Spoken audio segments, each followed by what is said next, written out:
Lexus has done a really good job bringing on collaborators that understand their ideologies on design and sustainability.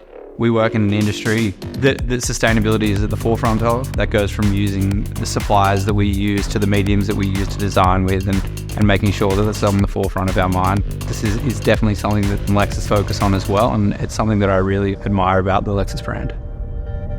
Hi, I'm Bryce Heyworth, and I'm the floral collaborator for this year's Landmark by Lexus.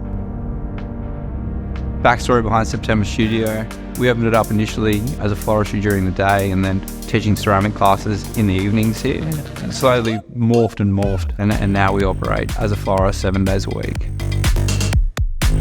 Melbourne Cup is an amazing event. It's a heritage event, and working for an amazing company like Lexus, our approach to design and our approach to creativity really in floristry is based around seeing it as an art form rather than seeing it as just making a bunch of flowers for someone.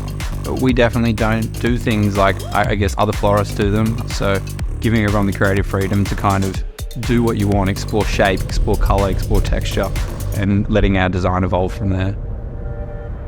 With such a big event like the Melbourne Cup, we want people to walk in the same as when they see our content, or the same as when they see our designs, and be like, I've never seen something like this, I've never seen this approach to florals before. And working with an amazing brand like Lexus allows us to have the freedom of creativity here in a beautiful space to be able to work our designs on a level where there's so many amazing people coming and viewing them.